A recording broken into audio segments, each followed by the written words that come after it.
Hello students, how are you? Hope you are doing well and preparing for your board exams. Welcome back to my YouTube channel Arvind Sir Accountancy Classes. Hope this channel is helping you for preparing your accounts very well. Now in this video, one very important help for all of you, your accountancy project file. And I know आप सभी को एक project file बनानी होती है because you have to appear for 20 marks project work which consisting of your file and your viva. This year CBSE has changed the pattern of making the file and the workload has significantly reduced. Students have to prepare only one project this year और उस project में हमें किसी भी एक company के financial statements को लेना है and that is very important कि that should be the current year financial statement and you need to compare it with the previous year financial statement of that company. और किसी भी दो techniques analysis of financial statement की वो आपने जो है उसके अंदर कवर करनी है. तो आपके टीचर्स ने आपको जब एनालिसिस ऑफ फाइनेंशियल स्टेटमेंट पढ़ाया तो टेक्निक्स पढ़ाई हैं.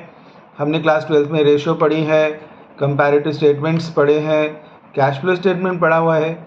लेकिन जनरली क्या होता है कि जब हम फाइनेंशियल स्टेटमेंट्स को डाउनलोड करते हैं किसी भी वेबसाइट से कंपनी की, तो already cash flow statement is a part of financial statement, we know. That is why it is suggested कि हम कैश फ्लो को उसमें नहीं इंक्लूड करेंगे. लेकिन बाकी जो टेक्निक है, रेशियो एनालिसिस आप यूज़ करिए और आप comparative income statement, comparative balance sheet को अपनी फाइल के अंदर दिखाइए. एक सैम्पल जो है वो इस वीडियो में डाला गया है जो कि आपको बहुत हेल्प करेगा कि किस तरह से आपको अपनी फ़ाइल प्रिपेयर करनी है. और एक इस छोटे से काम को आप जल्दी ख़त्म करिए सो दैट आप अपने प्रैक्टिकल्स के लिए रेडी हो जाएं, जो कि इस बार बताया गया जैसे कि जनवरी में ही जो है आपके प्रैक्टिकल जो है कवर होने हैं. So let's watch this video and I am sure कि ये आपको बहुत हेल्प करेगा.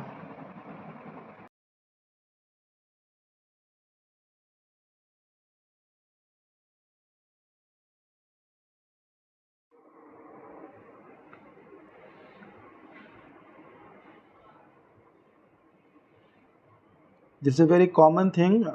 सर्टिफिकेट आपको लगाना है, एक्नॉलेजमेंट देनी है, उसके बाद लिस्ट ऑफ कंटेंट्स जो हैं वो आपको दिखाई दे रहे हैं, फिर एक इंट्रोडक्टरी पेज. ये सब आप जो है देख रहे हैं स्क्रीन पर. कंपनी की जो प्रोफाइल है वो आप कंपनी की वेबसाइट से ही बच्चे डाउनलोड कर लें और उसका प्रिंट आउट जो है वो आप लगा सकते हैं. दैट्स अलाउड, इसमें कोई ऐसी प्रॉब्लम नहीं है.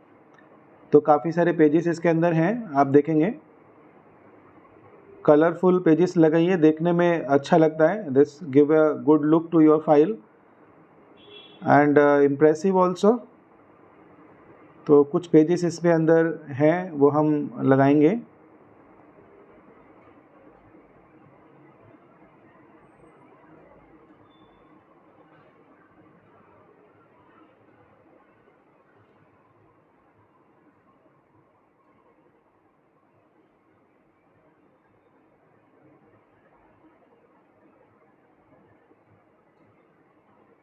If you want you can reduce the number of pages, that depends कि आप कितने पेजेस यहाँ ऐड करना चाहते हैं. इसकी ऐसी कोई लिमिट नहीं है. टोटल फाइल आपकी 35 to 50 पेजेस का जो है वो कवर कर लें. कुछ एक इंट्रोडक्शन जो है आप फिनेंशियल स्टेटमेंट के लिखेंगे. And now this is very important that this should be in your own handwriting, that you have to be very careful. Techniques, क्योंकि इस बार प्रोमिनेंटली आपने फाइल का पार्ट है तो आप उनके बारे में थोड़ा थोड़ा इंट्रोडक्शन जो है वो दीजिए. कंपनी के फिनेंशियल स्टेटमेंट जो है वो आप डाउनलोड करिए. जैसे इस फाइल के अंदर विप्रो को हमने कंसीडर किया है और बहुत इजीली आपको आप गूगल पर जाइए, टाइप करिए और उस कंपनी के अंदर जब आप प्रोफाइल वेबसाइट पर जाएंगे तो ईज़िली आपको कंसोलिडेटेड फिनेंशियल स्टेटमेंट्स जो है वो लेने हैं. फिर यहाँ पर देखिए टेक्निक के बारे में डिस्कस किया गया है कि टेक्निक्स क्या होती हैं. ज़्यादा नहीं, थोड़ा थोड़ा आप बताइए. Now this is very important क्योंकि आप पहली टेक्निक रेशो यूज़ कर रहे हैं.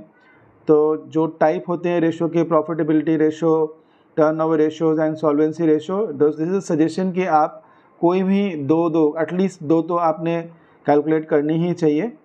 और डायग्राम भी आप जो हैं वो दिखाइए, ज़्यादा अच्छा लगता है दिखाने में, तो देख सकते हैं।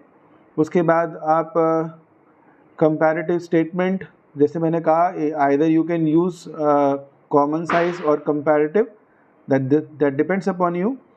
तो इस फाइल में जैसे कंपैरेटिव स्टेटमेंट बनाया गया और comparative income statement, comparative balance sheet आसान होती है बनानी। आप आराम से कैलकुलेशन कर लीजिए और सही दिखाइए। आखिरी में आपने कहाँ से जो वेबसाइट यूज़ करी हैं, और लास्ट पेज फिर आपका रिमार्क्स का रहने वाला है, जिसमें आपके इंटरनल एग्जामिनर और एक्सटर्नल एग्जामिनर जो हैं अपने कमेंट्स देते हैं। And that's it.